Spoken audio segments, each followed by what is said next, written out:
Bismillahirrahmanirrahim. Baik teman-teman sekalian, kita akan masuk ke bahasan kita tentang masalah penerimaan terhadap takdir atau sabar. Kita akan mulai dulu dengan masalah penting untuk difahami.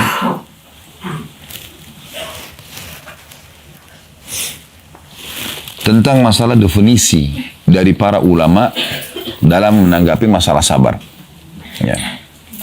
Sabar itu teman-teman sekalian bukan pada saat terjadi sesuatu yang kita tidak sukai, kemudian kita elus dada dan duduk manis. Misalnya ada orang sakit, sabar ya, suruh duduk aja. Atau kita mengatakan, sudah saya sabar saja. Karena saya belum dapat kerjaan misalnya. Dia duduk aja, nganggur. Itu keliru. Penempatan sabarnya salah. Tapi sabar itu adalah menerima takdir Allah, kemudian ikhtiar mencari jalan keluar. Contoh misalnya kita tidur malam hari sehat-sehat saja. Begitu bangun pagi hari kita flu. Di sini ujian sedang datang. Sabar. Gimana sabarnya? Terima dulu. Oh, Allah sedang menguji saya. Lalu ikhtiar. Minum obat, minum teh hangat. Nah itu namanya sabar. Dan juga menahan lisan dari keluh kesah. Karena kalau orang berkeluh kesah tentang ujian datang kepadanya, semua orang diberitahukan, maka seperti dia sedang mengeluhkan Tuhannya yang sedang menguji dia. Dan ini tidak boleh. Tidak boleh sama sekali. Makanya dalam Islam masalah sabar ini betul-betul ditekankan definisinya. Ya. Ibrahim Al-Khawwas ya, rahimahullah mengatakan, hakikat sabar adalah teguh di atas kitab, Alkitab dan Sunnah. Maksudnya mengikuti panduan Al-Quran dan Sunnah, wahyu. Bagaimana panduannya? Kayak tadi saya katakan. Semua orang akan diuji. Mustahil ada orang tidak diuji. Cuma memang ujian ini terbagi dua. Ada yang ujian memang murni dari Allah Subhanahu wa Ta'ala untuk menguji iman seorang hamba, sehingga ini bisa membersihkan dosanya dan juga mengangkat derajatnya di surga. Ada derajat di surga teman-teman sekalian tidak bisa dijangkau kecuali dengan ujian dan sabar. Mungkin tidak bisa dengan 100 tahun sholat, 100 tahun puasa, tapi dengan 10 tahun sakit bisa dia sampai derajat itu. Makanya ada hamba yang rutin berobat terus selama 10 tahun. Karena itu untuk derajatnya di surga. Dan kalau dia tahu ternyata untuk itu, dia akan bisa menerima dengan luar biasa. Karena ada dalam hadis Bukhari, seorang wanita berkulit hitam, disebutkan dalam hadis begitu, dia datang kepada baginda Nabi SAW dan mengatakan, ya Rasulullah, sungguhnya saya kena penyakit epilepsi, ayan. Tolong doakan agar Allah sembuhkan saya. Apa jawaban Nabi SAW? Kalau kau mau, saya bisa doakan. Detik ini saya doakan sembuh. Langsung seketika, karena mujizat. Tapi kalau kamu bersabar, maksudnya terima dulu ini sebagai ujian dari Allah, sambil kamu ikhtiar. Tetap berobat, ya. Maka bagimu surga. Maka kata wanita tersebut, kalau gitu saya sabar ya Rasulullah. Karena dia punya keimanan, langsung dia terima itu. Tapi ya Rasulullah, kalau begitu, minimal, saya kalau sedang kambuh, sering tersingkap aurat saya. Doakan agar jangan aurat saya tersingkap. Maka Nabi SAW pun mendoakan dia. Jadi ini luar biasa nih. Ya. Bagaimana Islam datang mengajarkan seperti itu. Kemudian juga pada saat Atha rahimahullah, seorang ulama tabi'in yang ada di Mekah sini, pernah ditanya tentang sabar itu apa. Beliau mengatakan sabar adalah menyikapi musibah dengan adab dan cara yang santun dan baik. Maknanya, jangan dengan marah-marah, jangan dengan mengharik diri sendiri, sibuk menyalahkan orang-orang sana-sini. Nggak ada gunanya. Ada ujian yang kedua, disebabkan karena perbuatan kita, sehingga Allah datangkan sebagai peringatan. Ya. Dan umumnya ini biasanya apa yang kita lakukan pada orang, terjadi pada kita. Nah, kita pernah gibah orang, jangan heran satu waktu kita digibah. Kita pernah pukul orang, yang kita akan dipukul juga. Itu biasa. Kita pernah menipu orang, kita akan ditipu. Kama tadinu tudan. Ya. Sebagaimana kau berperilaku, maka akan seperti itu. Dan ada banyak riwayat menyebutkan tentang masalah dari baginda Nabi SAW. Ya. Bagaimana kalau seseorang itu menilai atau menyalahkan atau apalah tentang orang lain, ya, yang sejenisnya, maka dia tidak akan meninggal kecuali akan menimpahnya. Oleh karena itu teman-teman sekalian, hati-hati, jangan sibuk mengolok-olok orang, ya, menilai kesalahan orang. Bukan tugas kita itu. Kalau ada kesalahan dari orang, tugas kita atau kekeliruan, maka tugas kita adalah menasihati, memandu dia, berbagi agar dia bisa, ya, menemukan solusinya. Ya. Jadi kita bisa seperti itu. Kemudian kita bersyukur kepada Allah Subhanahu Wa Taala karena sedang tidak menimpa kita. Sebagaimana Nabi SAW bersabda, siapa yang melihat satu kekurangan atau ujian pada seseorang yang tidak menimpa dirinya, maka hendaklah dia mengucapkan Alhamdulillahilladzi afani mimma btala bihi. Segala puji bagi Allah yang telah menyelamatkan aku atas apa yang diujikan kepada orang ini. Wa faddalani ala katsirin mimma khalaqa tafdila. Dan telah mendahulukan aku dengan kelebihan yang banyak dibandingkan makhluk-makhluknya yang lain. Itu yang kita dianjurkan. Jangan malah kesalahan orang, kekeliruan orang, atau kekurangan orang kita jadikan sebagai bahan olokan. Nah, bisa kembali kepada hadis tadi, kalau kita jadikan seperti itu, satu waktu pasti akan menimpa kita juga. Jadi harus hati-hati. Nah, dalam istilah agama kita ini sering kami sampaikan di pengajian, ada istilah syamata. Syamata itu menganggap remeh.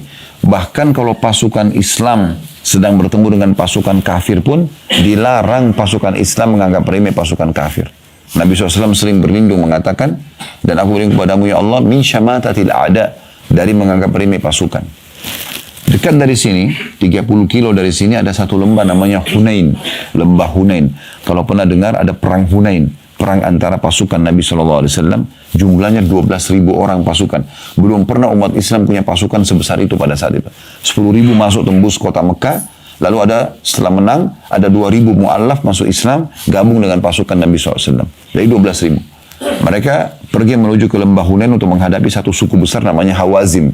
Setelah Quraisy takluk, Hawazim ini juga harus ditaklukkan karena mereka mau menyerang Madinah pada saat itu. Bertemulah pasukan muslimin dengan pasukan Hawazim ini di lembah Hunain. Lembah yang sangat terjal ke bawah gitu.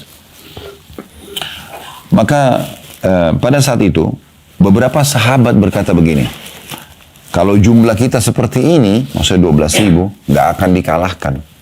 Begitu aja ngomongnya. Kalau jumlah kita seperti ini, kita tidak akan dikalahkan. Dengan itu Allah uji umat Islam kalah di awal peperangan. Coba dibaca kalau mau tahu tentang sebab kekalahan di perang Hunain di awal peperangan, itu karena itu. Ya. Itu luar biasa, mereka punya pasukan perang yang sangat kuat, tapi karena menganggap remeh musuh, maka sudah cukup Allah SWT datangkan ujian. Ini antara pasukan muslim sama pasukan kafir. Coba bayangin. Sampai 12.000 itu kocar kacir, ada yang lari ke Madinah, ada yang lari pulang ke Mekah.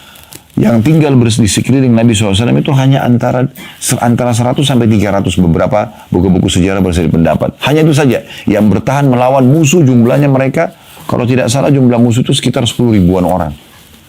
Tapi akhirnya dengan kesabaran Allah SWT berikan kemenangan kepada Nabi-Nya SAW. Jadi ini contoh. Makanya Umar bin Khattab berkata radhiyallahu anhu, saya khawatir kalau ada seorang wanita yang hamil, perutnya besar, lalu saya mengatakan, ya, perutnya besar ya, Allah membuat perutku pun membesar. Jadi nggak boleh sama sekali. Kalau ada kekurangan pada diri orang, kita alhamdulillah, engkau tidak ujikan padaku ya Allah, gitu. Ya, dia butuh masukan, dia butuh nasihat, dia butuh saran, berikan. Tapi kita bersyukur karena kita tidak diuji. Jangan malah temannya cadel, dicontoh-contohin, gitu kan, diolok-olok. Ya, ada banyak orang begitu ya, sehingga ini akhirnya akan menimpa dirinya sendiri. Jadi ini harus hati-hati. Oleh karena itu kita harus betul-betul menanggapi semua ujian datang dengan melihat nih. Kalau kita merasa kita nggak melakukan kesalahan kepada Allah, berarti dia murni ujian yang Allah datangkan untuk pengampunan dosa kita yang lalu-lalu atau peninggian derajat kita. Kalau ada sesuatu yang pernah kita lakukan, berarti itu sebabnya. Ini hukumannya.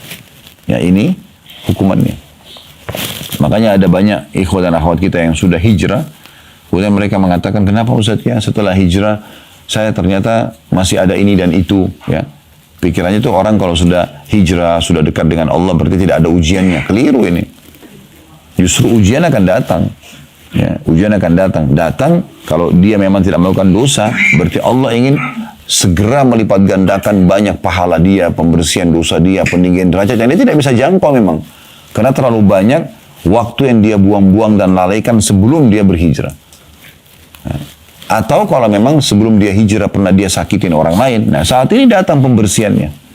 Bahkan termasuk rahmat Allah subhanahu wa ta'ala kalau Allah datangkan hukuman di dunia sebelum akhirat. Itu termasuk rahmat Allah subhanahu wa ta'ala. Kalau Allah sayang dengan seorang hamba, Allah akan bersihkan hukuman dia, hukuman dia di dunia sebelum di akhirat. Dan kita perlu tahu, manusia-manusia terbaik pun di muka bumi ini, itu diuji oleh Allah subhanahu wa ta'ala. Tidak ada yang tidak diuji. Tidak ada yang tidak diuji. Coba kita lihat surah Al-An'am, surah nomor 6. Kalau bisa buka aplikasi Al-Qurannya di handphone. Ayatnya 34. Para nabi-nabi pun diuji. Jadi bukan mereka karena nabi, orang terdekat dengan Allah lalu tidak diuji. Oh diuji semuanya. Tapi ujian-ujian ini, ya, ada yang karena memang Allah murni menguji mereka. Ada yang memang ada yang melakukan kesalahan lalu Allah SWT berikan peringatan supaya berhenti dari kesalahan tersebut. Dalam surah Al-An'am ayat 34 Allah beriman, saya bacakan, walaqad kudzibat rusulun min qablika fasabaru ala ma kudzibu wa udhu hatta atahum nasruna wa la mubaddila li kalimatillah wa laqad ja'aka min naba'il mursalin. Ini Allah SWT kokohkan hati Nabi Muhammad SAW dengan ayat ini. Karena Nabi SAW diuji sama Allah SWT. 13 tahun fase dakwah di kota Mekah yang kita sekarang ada, kita bisa rasakan ketentraman seperti ini. Pembangunan renovasi masjid haram luar biasa. Kita bisa tawaf, kita bisa sa'i, kita bisa ibadah. Ini tidak terjadi di awal Islam. 13 tahun awal Nabi SAW menyampaikan agama di sini, itu luar biasa ujiannya, luar biasa. Beliau adalah tokoh Quraisy. Siapa yang tidak kenal beliau sampai diberikan julukan As-Sadiqul Amin. As-Sadiq itu orang yang jujur, Al-Amin yang sangat terpercaya. Waktu pernah terjadi di Mekah, Hajar Aswad. Di masa itu mereka mau renovasi Ka'bah, kemudian setelah renovasi mereka mau letakkan Hajar Aswad. Nah peletakan Hajar Aswad dianggap satu kemuliaan. Suku-suku Quraisy bersaing, siapa yang meletakkan nih? Nah ada satu suku Quraisy yang menyembeli domba, lalu darahnya dituang di satu bejana, lalu mereka semua laki-lakinya celupin tangan supaya itu darah itu, lalu mengangkat, lalu mengatakan kalau ada yang meletakkan Hajar Aswad selain kami, terjadi pertumpahan darah. Maka suku yang lain lakukan hal yang sama, sembeli domba, taruh lagi darah di bejana, semua celupin tangan, kalau ada yang letakkan Hajar Aswad selain kami, terjadi pertumpahan darah. Hampir semua satu Mekah ini perang pada saat itu. Luar biasa gitu keadaannya. Sudah mereka semua hanusin pedang, sudah mau saling perang satu sama yang lain. Pokoknya berebut siapa yang meletakkan Hajar Aswad, karena ini dianggap satu kemuliaan, akan dikenang sepanjang masa. Gitu.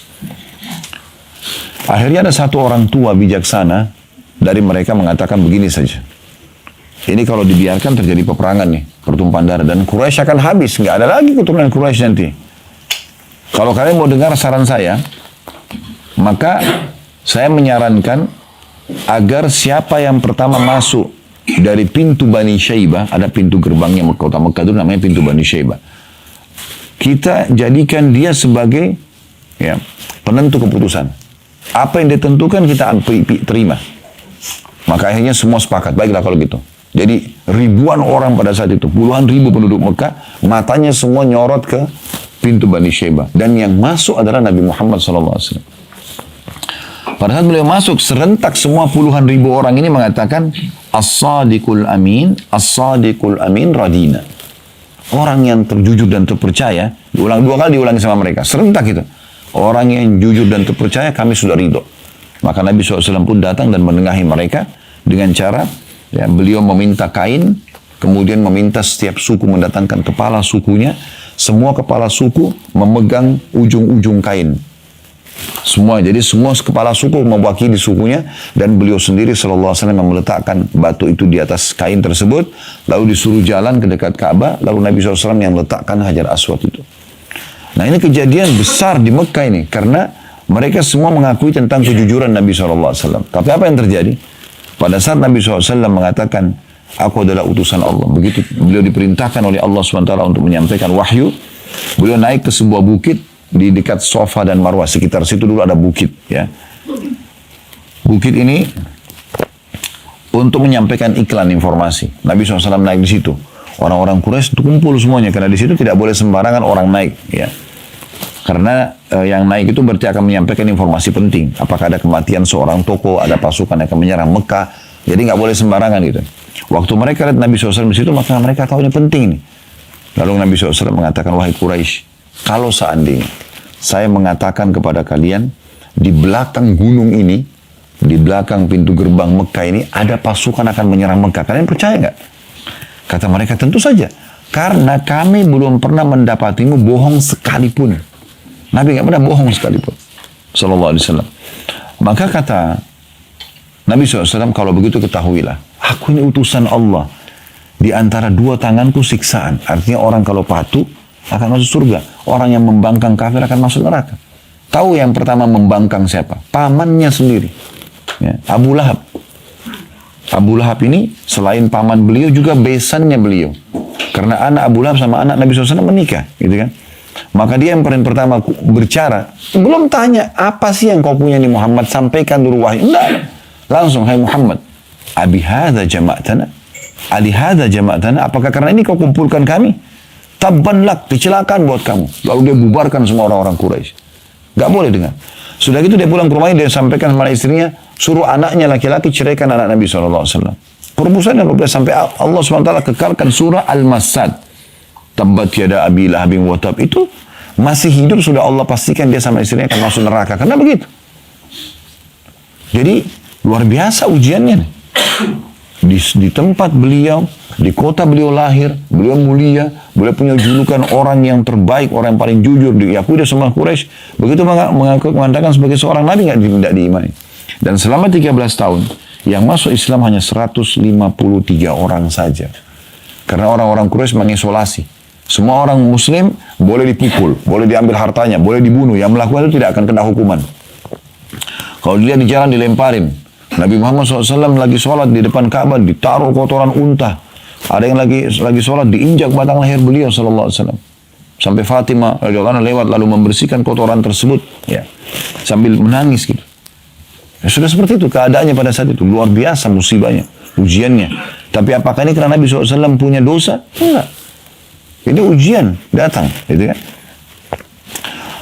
Dan terus berlanjut seperti itu sampai akhirnya 83 sahabat itu hijrah ke Ethiopia dipimpin oleh sepupu Nabi SAW Ja'far bin Abi Thalib radhiyallahu anhu. Ini kakaknya Ali bin Abi Thalib, beda 10 tahun dengan Ali radhiyallahu anhu jemain. Pimpin kafilah hijrah ke Ethiopia dan sisa 70 tinggal bersama Nabi SAW yang akhirnya hijrah ke Madinah. Tapi kondisi di Mekah pada saat itu luar biasa. Saya kadang-kadang kalau menyampaikan sesuatu sebagaimana saya sering sampaikan teman saya, cuma renungin bagaimana fase Mekah. Insya Allah tidak ada halangan besok kita akan city tour masuk ke Museum Wahyu. Ada ilustrasi tentang kondisi kota Mekah masa dulu gitu. Ya, supaya kita bisa bayangkan seperti apa kondisinya. Bayangkan teman-teman kalau kita hidup di masa itu ya. Di masa sekarang saja Quran sudah sempurna, sudah banyak terjemahan bahkan dalam hampir semua bahasa. Banyak ulama-ulama dan dai menyampaikan firman Allah, sabda Nabi SAW, sejarah Nabi dinukil di sana sini. Masih banyak orang yang tidak mau beriman. Masih banyak orang Islam yang tidak mau menjalankan syariat. Bagaimana kalau kita ini hidup di masa itu? Di Mekah waktu itu, coba bayangkan ya. Di kota yang masih sederhana, bangunan sederhana, ada satu orang ngaku Nabi. Dan yang beriman masuk surga, yang kafir masuk neraka. Kira-kira kita jadi Abu Bakar atau Abu Jahal nih? Ya, dan waktu itu Al-Quran masih turun 1 ayat, 5 ayat, 1 surat pendek. Dan kebanyakan surah-surah Makkiyah, surah-surah pendek. Ya, memang tentang akhirat, tentang neraka, tentang surga, tentang umat sebelum kita. Belum ada syariat pada saat itu. 10 tahun fase Madinah semua baru perlengkapan syariat. Perintah jihad setelah hijrah ke Madinah. Perintah puasa Ramadan tahun 2 Hijriah. Pada saat diperintahkan perang Badar, itu juga diperintahkan syariat puasa. Salat pun Isra Mi'raj terjadi di tahun ke-11 dari masa kenabian. 13 tahun masa kenabian di Mekah. Tahun ke-11 baru ada perintah salat. Ya. Jadi belum ada syariat. Semua itu peringatan agar mereka meninggalkan kesyirikan dan segala macam itu. Ini ujian yang luar biasa. Jadi Nabi SAW diuji. Dan bukan karena beliau buat dosa. Tapi memang karena ujian datang dari Allah SWT. Bisa nggak begitu awal Nabi SAW dinobatkan jadi Nabi, Allah tundukkan semua hati Quraisy? Oh bisa sekali. Sangat bisa, gitu kan? Tapi Allah memang mau menceritakan dan menyampaikan kepada kita kalau ada ujian-ujian datang. Dan itu tujuannya untuk meninggikan derajat kita di surga, untuk pembersihan dosa-dosa kalaupun ada dosa misalnya. Dan memang Allah subhanahu wa ta'ala bukan cuma menguji baginda Nabi SAW, tapi Rasul-Rasul sebelumnya. Makanya waktu ujian-ujian datang kepada Nabi SAW dan berat bagi beliau. Sampai beliau pada saat sudah ditolak terus di Mekah, disakitin terus, dikatakan penyihir, penyamun, pemisah antara suami istri, banyak julukan-julukan dikasih kepada Nabi SAW. Beliau sudah tidak tahu harus bagaimana lagi. Kemudian beliau keluar ke kota Taif, yang insya Allah kita akan pergi besok. Beliau keluar ke sana, jalan kaki. Kita nanti besok naik bus. Kalau naik bus sampai ke ujung gunung, itu bisa satu sampai 1,5 jam. Ya.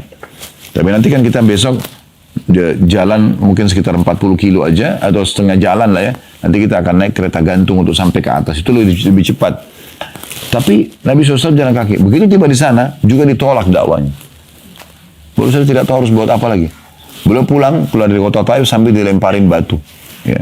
Dan uniknya, cara melempar batunya itu, setiap kali kaki Nabi SAW diangkat, satu dilempari batu. Jadi yang lagi diangkat itu dilempari. Dan satu kota melempari. Itu luar biasa itu ujiannya. Bukan karena Nabi SAW buat dosa. Sampai beliau keluar dari pintu gerbang kota Taif, ditutup pintu gerbangnya. Jadi kayak terusir luar biasa gitu. Ya. Lalu beliau datang ke bawah sebuah pohon. Kemudian beliau berkata, sallallahu alaihi wasallam, ya Allah, kemana engkau arahkan hidupku? Jadi Nabi sudah tidak tahu harus buat apa. Ya. Di Mekah ditolak, di Taif ditolak. Mau kemana lagi? Nggak tahu. Karena waktu itu tidak ada pesawat kayak kita sekarang, ada mobil yang bisa pergi jalan-jalan jauh berdakwah. Tidak bisa. Orang terbatas dengan kaki saja atau dengan kuda atau unta. Jaraknya juga tidak jauh. Kemana ya Allah engkau arahkan masa depanku? Apakah ke musuh yang akan memerangiku? Ya, atau ke masa depan yang belum jelas. Tapi ya Allah, kalau seandainya engkau tidak murkah dengan aku, artinya engkau tidak nilai ini sebagai sebuah kekurangan, engkau tetap menilai sebuah pengorbanan, maka aku tidak peduli. Karena begitu, maksudnya aku akan tetap melalui ini. Gitu kan? Maka pada satu Jibril AS turun lalu mengatakan, hai Muhammad, sesungguhnya aku diutus oleh Tuhanmu Allah, dan bersamaku sekarang malaikat khusus yang memegang semua gunung di muka bumi ini. Tapi tidak disebutkan namanya. Cuma beliau mengatakan begitu. Ada malaikat khusus memegang semua gunung di muka bumi ini. Gunung semua ini di tangan dia. Kalau engkau mau, perintahkan saja dia. Agar ya dia menyatukan antara dua gunung, dua kota ini. Mekah sama Taif ini dua-dua gunungnya dihancurin. Habis sejarahnya kota ini. Dan dakwamu akan tersebar. Atau kamu bersabar ini atas ujian ini. Artinya ini sabar saya katakan tadi ya. Terima dulu ini ujian dari Allah, tapi sambil ikhtiar aja terus. Nanti Allah akan berikan solusinya di waktu yang sudah tepat. Maka juga dakwahmu akan menyebar. Tapi Nabi SAW dengan lapang dada dalam kondisi beliau berdarah-darah kakinya. Sudah ditolak sana sini. Karena Allah berikan berita gembira ini, beliau mengatakan, saya akan bersabar. Semoga dari keturunan mereka keluar orang yang beriman kepada Allah. Subhanallah, keluar lahir dari Abu Jahal. Orang yang paling benci Nabi Muhammad SAW dikenal dengan Fir'aun umat ini. Kemarin kita sebutkan namanya siapa? Ikrimah bin Abi Jahal radhiyallahu anhu. Orang yang luar biasa dalam imannya sampai mati syahid. Dari Al-Walid, ya, keluar Khalid bin Walid. Al-Walid ini benci sekali dengan Islam sampai meninggal dalam keadaan kafir. Ya. Banyak sekali. Dari Umayyah bin Khalaf, lahir Safwan. Safwan juga tadinya kufur kepada Allah. Beriman juga di saat pembebasan kota Mekah. Wahsy yang membunuh Hamzah di perang Badar, di perang Uhud, juga masuk Islam dalam kota Mekah. Gitu. Dari kota Taif sendiri keluar penghafal hadis yang paling banyak. Ada yang tahu siapa dari laki-laki? Abu Hurairah. Namanya dia Abdurrahman ibn Sakhr radhiyallahu anhu. Ya. Ini dari kota Taif, dari suku Daus, suku aslinya kota Taif yang tadinya juga menolak dakwah. Subhanallah, doa Nabi SAW diterima. Dan akhirnya dua kota ini sekarang menjadi kota yang masyhur, kota yang Islam, ya, yang makmur, Masya Allah. Ini sebuah perjuangan yang luar biasa. Itu karena ujian dari Allah SWT. Kalau Nabi saja begini, maka kita juga begitu. Lebih pantas untuk diuji gitu kan. Nah, untuk menguatkan hati Nabi SAW, Allah menurunkan firman-Nya dalam surah Al-An'am surah 34 tadi. Saya bacakan kembali, ya, atau terjemahan langsung karena sudah baca ayat tadi ya. Dan sungguhnya telah didustakan pula rasul-rasul sebelum kamu, hai Muhammad. Akan tetapi mereka sabar terhadap pendustaan dan penganiayaan yang dilakukan terhadap mereka. Disuruh sabar, ya. Sampai datang pertolongan Allah kepada mereka, tidak seorang pun. Jadi di sini Perlu digarisbawahi, kata para ulama, Allah mengatakan sampai datang pertolongan kepada mereka. Artinya akan datang pertolongan bila orang itu sabar. Gitu, ya. Tidak ada seorang pun yang dapat merubah kalimat-kalimat atau janji-janji Allah, dan sungguhnya telah datang kepadamu sebagian dari berita Rasul-Rasul itu. Maksudnya, setelah sampai kepada berita ini, hai Muhammad, maka pastikan, ya, engkau juga harus bersabar sebagaimana mereka bersabar. Daqqaq, Ad-Daqqaq rahimahullah, nama seseorang ya, Ad-Daqqaq rahimahullah berkata, hakikat dari sabar yaitu tidak memprotes sesuatu yang sudah ditetapkan dalam takdir. Adapun menampakkan musibah yang menimpa selama bukan untuk berkeluh kesah kepada makhluk, maka hal itu tidak meniadakan kesabaran. Maksudnya, kalau kita lagi sakit lalu kita konsultasi pada dokter, itu bukan tidak sabar. Itu salah satu bahan ikhtiar. Yang penting kita terima dulu. Oh, Allah lagi uji saya dengan sakit nih. Kita terima dulu. Dan kita menikmati proses ujian itu sebagaimana kita nikmati kalau nikmat sedang ada. Ya. Sebagaimana kita merasakan nikmatnya makan makanan yang lezat.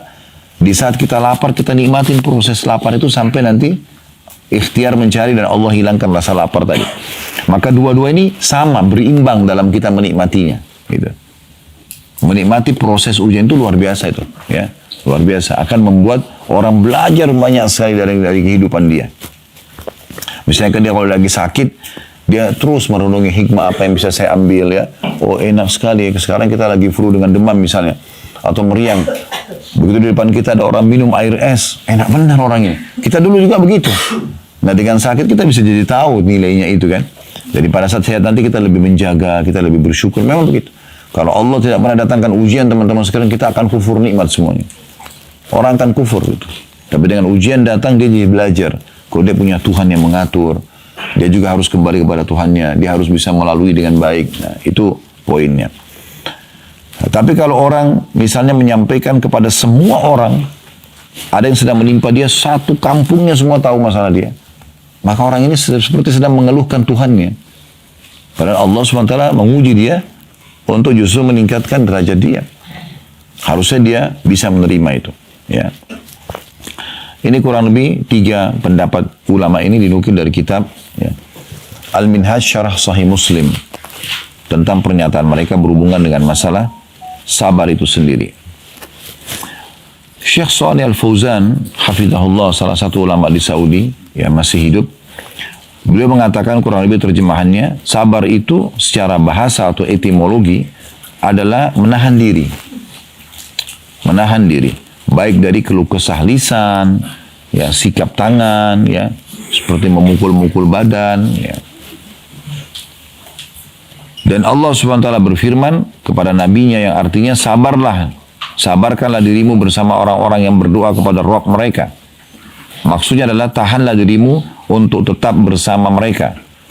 Adapun di dalam istilah syariat atau terminologinya, sabar adalah menahan diri di atas ketaatan kepada Allah Subhanahu wa taala dan untuk meninggalkan kedurhakaan atau kemaksiatan kepada Allah. Jadi ini memang penjelasan para ulama gamblang atau gamblang sekali tentang masalah sabar ini. Ibnu Rajab menjelaskan sabar itu memang ada tingkatan-tingkatan juga ya, dan ada ragamnya. Beliau mengatakan sabar ya, yang dipuji ada beberapa macam. Yang pertama sabar di atas ketaatan kepada Allah Azza wa Jalla. Jadi untuk azan, sholat, gitu kan, duduk di majelis ilmu seperti ini, lowongin waktu pergi haji dan umroh misalnya, apa saja, bangun tengah malam sholat, ya, itu butuh kesabaran dalam ketaatan kepada Allah Subhanahu wa taala. Jadi memang kita butuh sabar untuk melakukannya.